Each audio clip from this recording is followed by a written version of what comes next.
Welcome back to my channel. Jadi kita pada hari ini akan bahas mengenai panduan pertolongan pertama pada kecelakaan atau P3K. Jadi kalau P3K itu ada learning pyramid ya. Dalam mempelajari ini kita pertama harus tahu dulu teori ini, baru 5% ya dari lecture ini. Nah, selanjutnya baru kita baca audiovisual, demonstrasi ya. Nanti akan ada manekin, ini akan saya satu-satu cobain ya bagaimana. Kemudian diskusi dan praktek ya, sebenarnya praktek. Lalu yang paling tinggi itu sebenarnya mengajari orang lain. Oke, kita cek satu-satu ya. Oke, pertama ya, dasar-dasarnya dulu. P3K itu kita butuhkan misal ada kasus seperti ini. Nah, ada luka robek ya, dan tulang yang patah, kemudian bisa jadi orang pingsan ya, ditemukan tidak sadar. Bisa kapanpun dan dimanapun terjadi.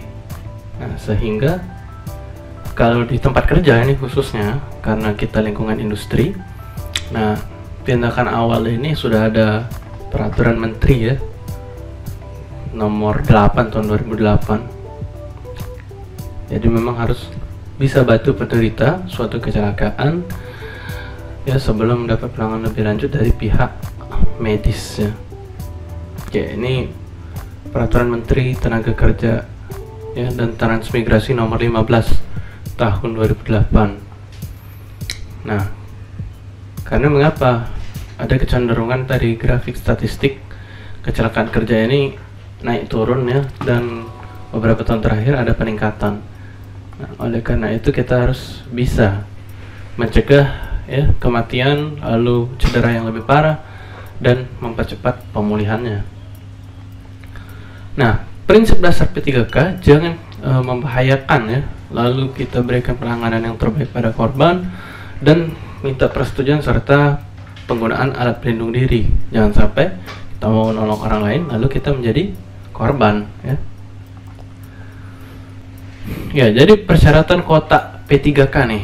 Nah, kotak P3K ini yang paling sering ya kita temui di tempat umum dan khususnya di lingkungan Pertamina Refinery Unit 3. Ini harus ada kuat ya, bahan yang kuat, warna putih dan lambang P3K warna hijau ya. Lalu tidak boleh diisi bahan selain bahan untuk P3K ya, dan isi kotaknya ya mudah dilihat dijangkau ya, kurang lebih 500 meter lah dari masing-masing tempat kerja. Nah, kalau memang bentuk gedungnya bertingkat itu ya bisa disesuaikan ya dengan jumlah kebutuhan pekerja. Nah, kurang lebih ini ada 21 list kotak ya, dan akan jumlahnya disesuaikan dengan ya 25 pekerja dengan 50. Semakin banyak banyak pekerja semakin besar ya stok yang perlu dianggarkan. Nah, barang-barangnya seperti ini, ada kasus steril, perban, plester untuk luka, trauma mata ya. Nah, kemudian untuk alat pelindung diri jangan lupa kita pakai sarung tangan, masker ya, lalu face shield, karena kita tidak tahu apalagi di zaman COVID-19 ini droplet korban, bisa saja korban itu merupakan pasien COVID ya, kita tidak hati-hati jadinya ya kita tertular ya. Dan juga sebenarnya kalau memang ada kontaminasi darah, ada beberapa virus yang bisa ditularkan lewat darah seperti hepatitis B, hepatitis C maupun HIV.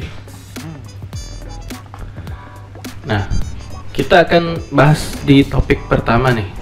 Saya coba sajikan sebuah kasus ya, di mana seorang perempuan ini mengalami penurunan kesadaran di pinggir jalan raya beberapa menit yang lalu ya. Nadi karotis tidak teraba, gerak dinding dada tidak terlihat. Ya, kira-kira kasus gambarnya seperti ini.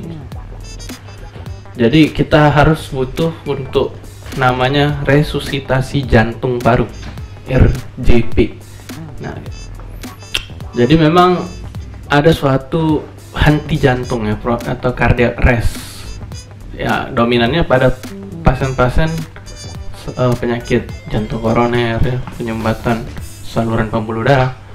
Nah, ini nantinya otak akan kurang oksigen. Nah, jadi ketika ada sumbatan di pembuluh darah, maka aliran ke otak tidak maksimal ya. Nah, otak kan lokasi di kepala nih, ya. Nih, jadi disinilah pusat kesadaran di talamus. Nah, jadi kita harap dengan kompresi dada. Nah, ya kalau mungkin manekin awalnya seperti ini, kalau ada kulit ya tidak terlihat jantungnya. Tapi ketika ada kompresi dada, itu kita akan memberi pijat ya, pijat terhadap ini jantung ya. Nah, dengan kita pijat maka aliran darah ke otak akan terisi kembali harapannya. Gitu juga dengan aliran untuk ke organ-organ yang lain.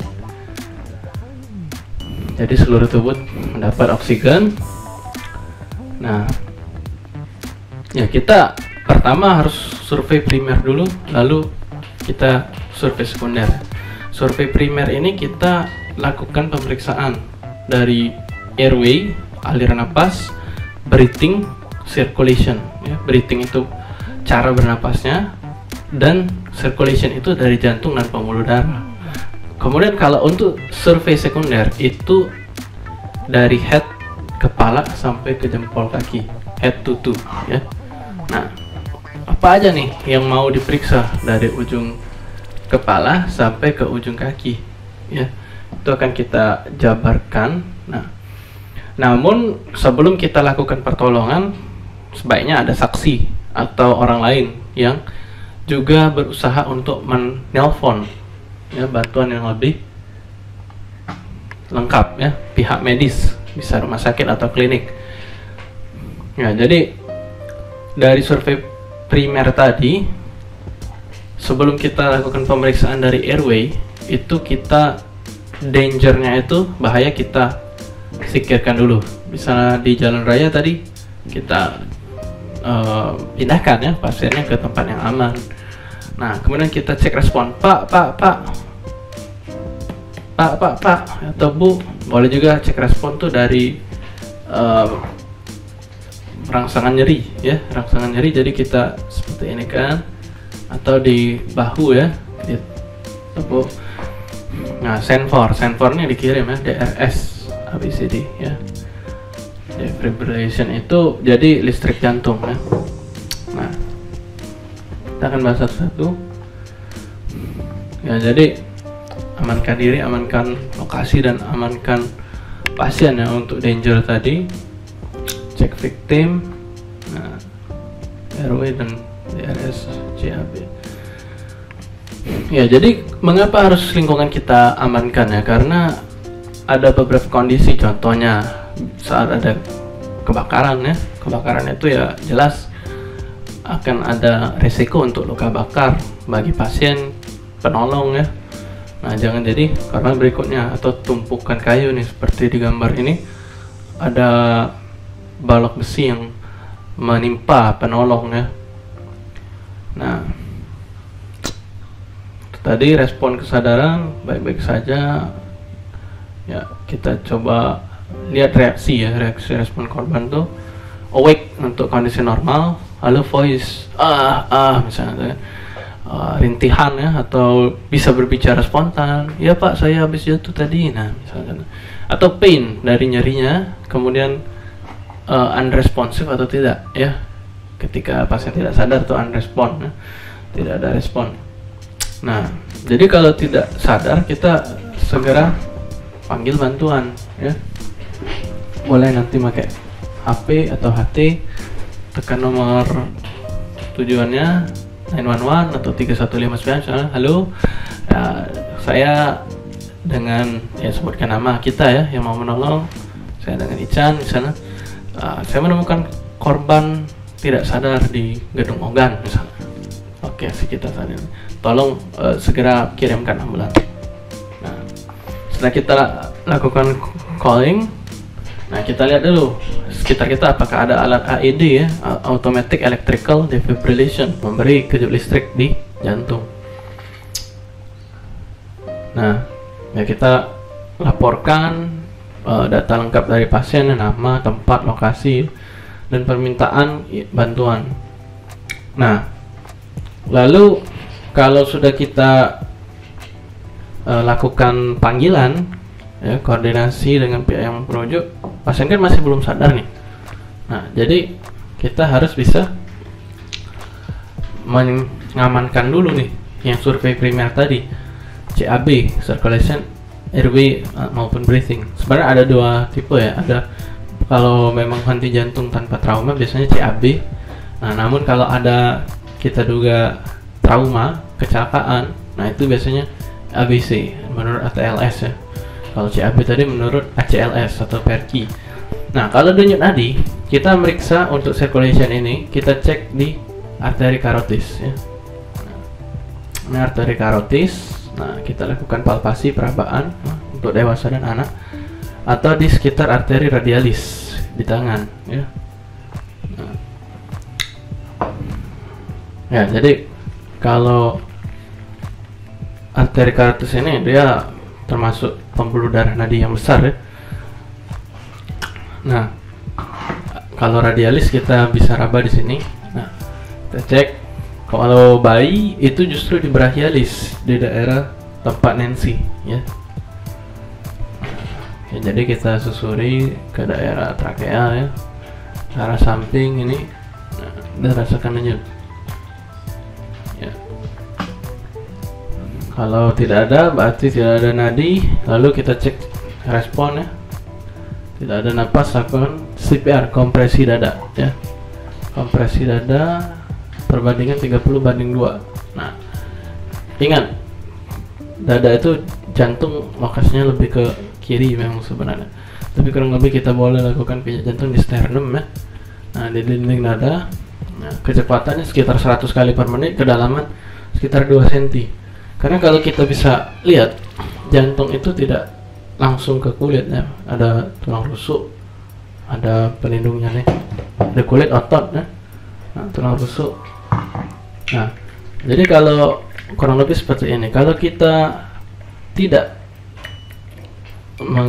menekan ya sedalam sekitar 5 cm tadi, itu akan kesulitan ya. Kesulitan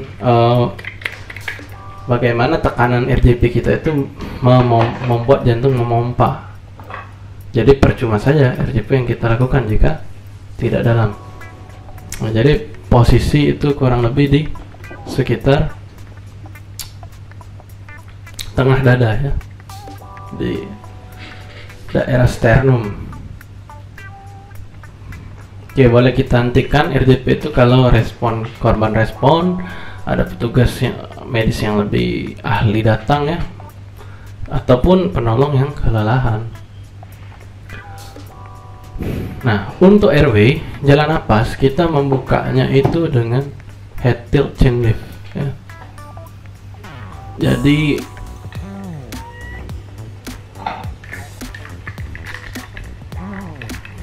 kalau kita tekan ya, ini kepala ini didorong dan juga dagu diangkat.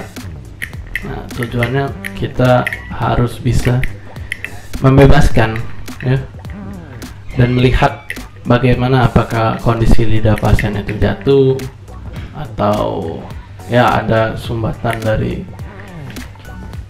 kotoran ya, air liur ataupun dahak. Nah, itu harus disuction, disedot.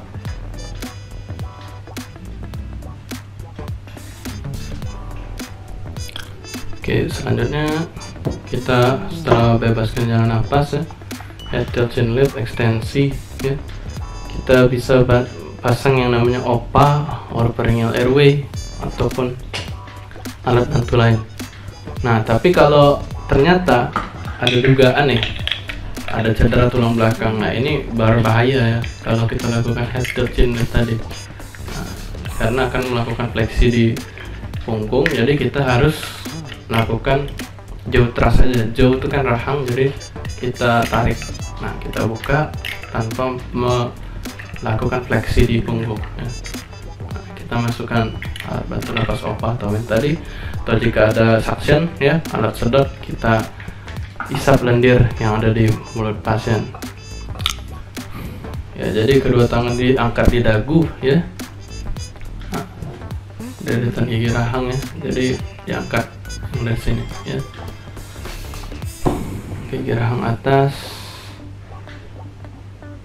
Nah, untuk breathing, napas ini kan intinya dari paru nih, mau kita cek ya, jadi kita look ya, lihat pergerakan dinding dadanya naik turun atau tidak ya, lalu listen, dengarkan, kalau ada stetoskop kita tempelkan, dengar bunyi napasnya, dan feel, kita rasakan.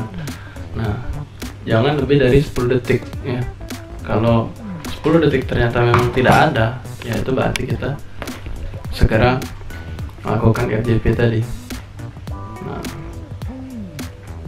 ya untuk napas buatan, memang di era COVID ini kita harus lebih hati-hati, harus siapkan namanya alat pelindung ya. Dan kalau memang meragukan ya, sebaiknya kita lakukan hands only CPR saja, pijat jantung dengan tangan saja ya, karena kontaminasi COVID lebih tinggi ya. Kalaupun ada ambu bag ya, boleh kita tempelkan dan kita pompa pakai alat ya, ambulatory tadi, untuk pemberian bantuan nafas ya, dengan kurang lebih 30, setelah 30 kompresi kita berikan 2 bantuan nafas. Untuk alat AED, Automatic Electrical Defibrillation, itu kita tempelkan patchnya ya. Nah, tujuannya untuk memberi kejut jantung DR. Nah, jika jantung diberikan kejut listrik, diharapkan akan ada aktivasi dari pacemaker ya, dari baterainya jantung. Nah, jika tidak ada, ya apa boleh buat, hands only CPR. Nah, untuk survei sekunder kita periksa dari ujung kepala sampai ujung kaki ya. Nah, kita cek apakah ada luka ataupun memar ya, bengkak, nyeri. Nah, harus teliti ya. Kemudian apakah ada tulang yang patah ya. Nah, dislokasi ketika misalnya sendinya terlepas ya. Nah, itu benar-benar kita harus catat, perhatikan agar nanti tata laksana penyelamatannya benar ya. Dan untuk perut, kita lihat apakah ada ngompol ya, kencing atau tidak, basah dari sana ya, tangan dan kaki. Lalu untuk kekuatan gerakan ya, gerakan tangan ataupun kaki. Nah, itu tulang belakang, kita lihat apakah ada jejas nih warna biru lebam ya, karena ada sumsum tulang belakang. Inilah yang harus kita nanti selamatkan dengan collar neck. Jadi kita buat fiksasi bagaimana leher tidak bergerak. Dan jika sudah selesai secondary position, kita lakukan secondary survey tadi sudah selesai, kita lakukan recovery position untuk membuat jalan nafas stabil ya, dari mulut sampai ke paru-paru ya. Jangan terlalu banyak bergerak ya, kurang lebih seperti ini. Jadi kita buat bisa menopang dagu ya.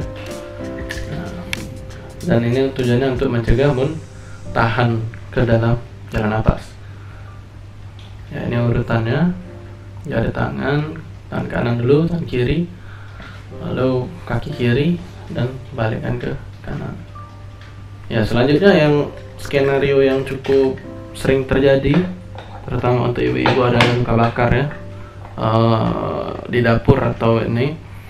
Nah, ada ledakan kompor, ini contohnya terperangkap 15 menit sebelum tetangga berhasil membawa keluar ya.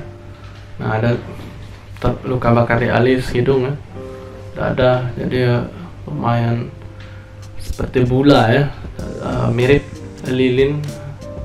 Nah, ini ya, jadi prinsipnya kalau untuk luka bakar sama dari survei sekunder tadi, kita bedanya jumlah penyebab ya. Penyebabnya ini api, kimia, radiasi atau listrik.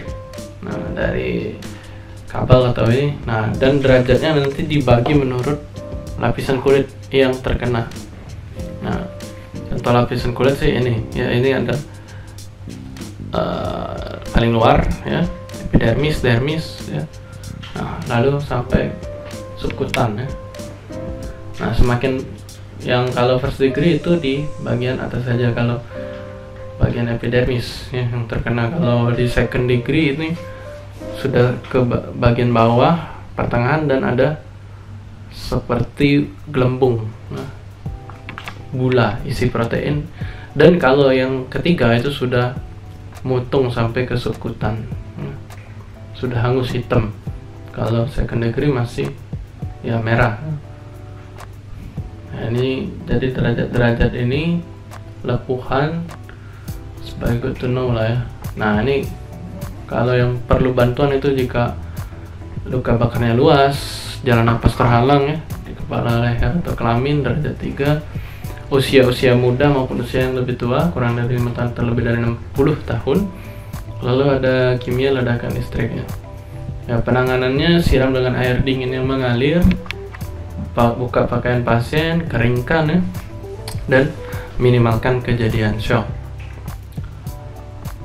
Ya, jadi berikan aliran, tutup dengan kasa steril ya.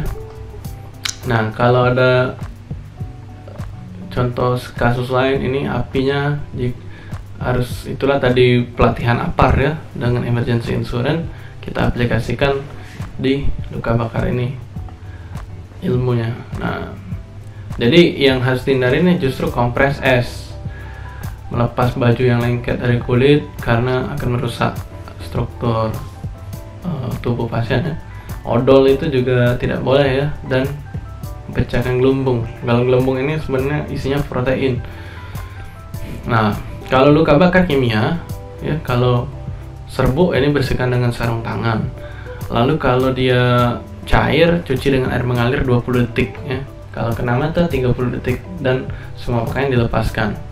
Kalau yang listrik ya matikan listriknya, karena fatal ini ada serangan jantung, tapi pakai isolator penghambat listrik.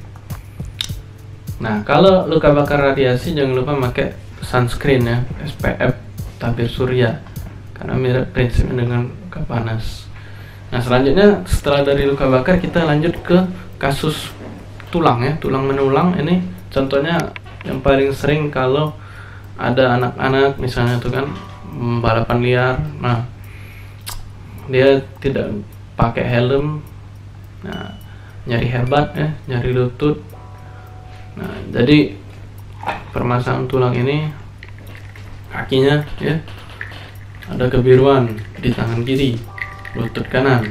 Nah, ada bunyi krek krek krek. Nah, itu ciri-ciri dari patah tulang ya.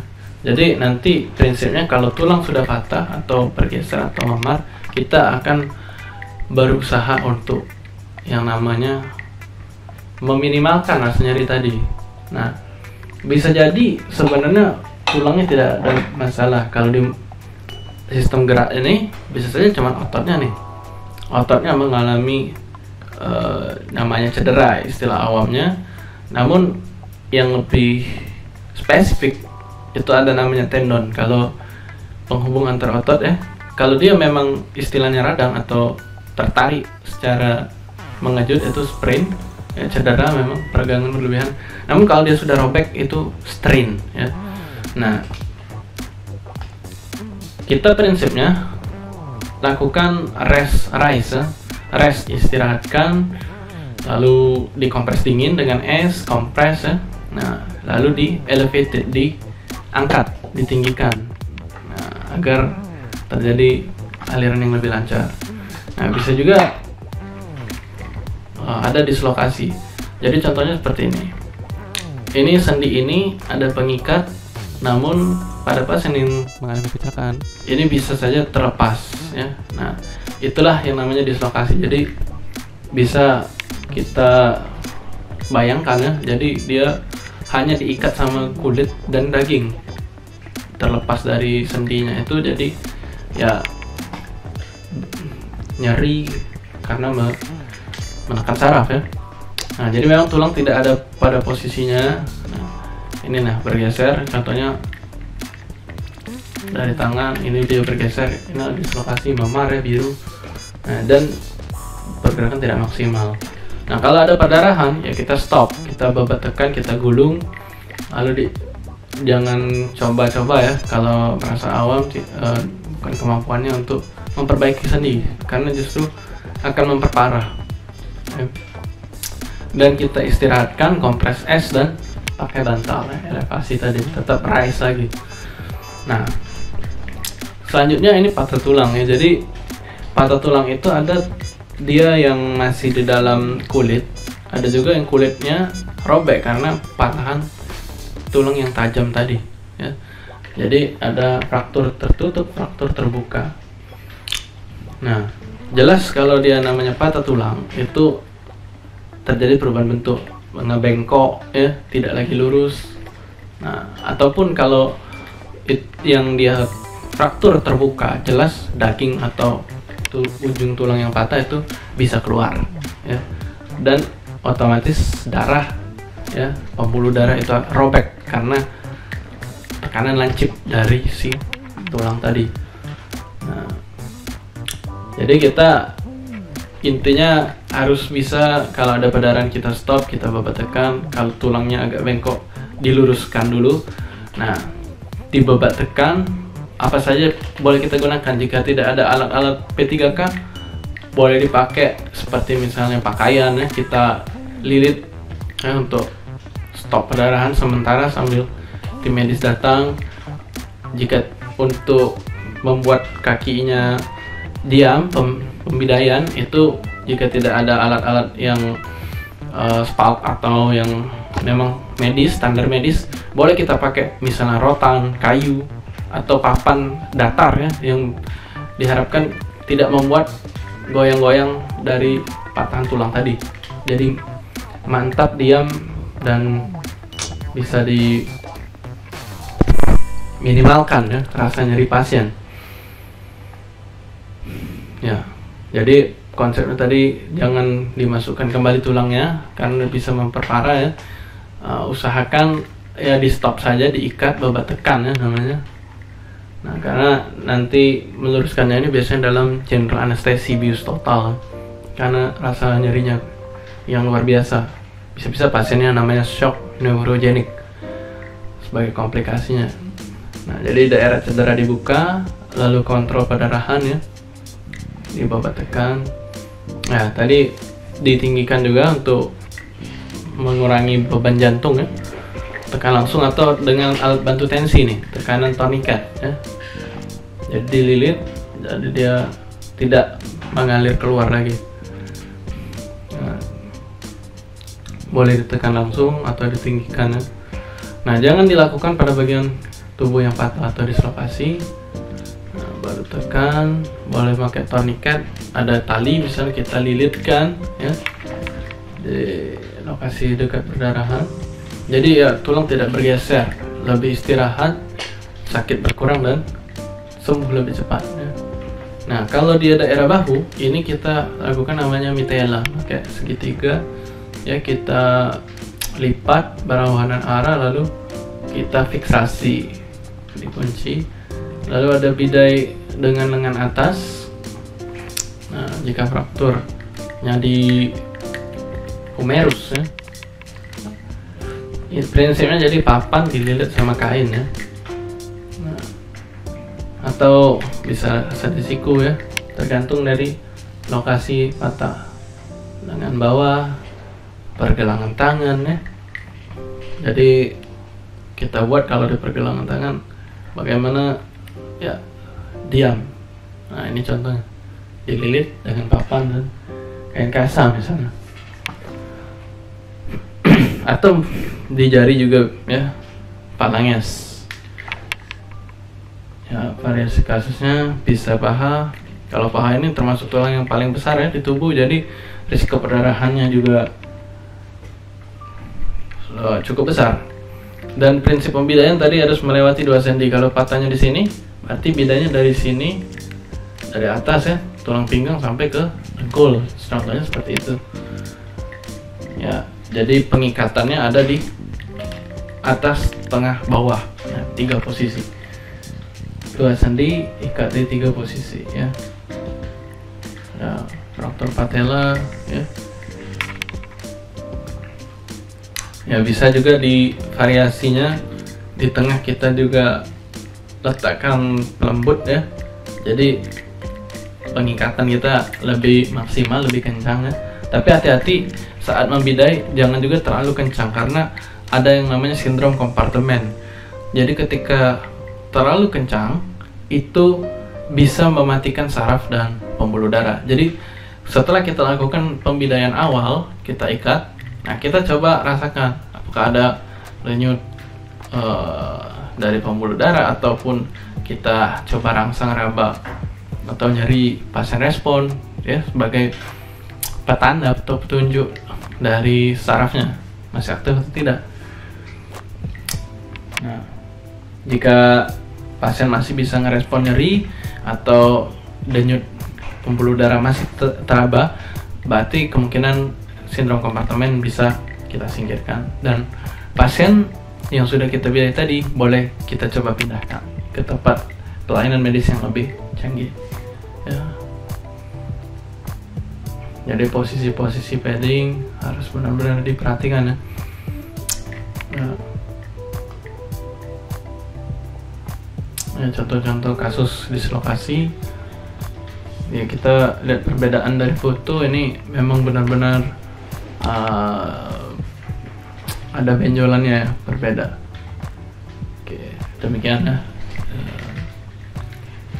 sebuah pengantar pertolongan pertama pada kecelakaan ya, mudah-mudahan bermanfaat ya.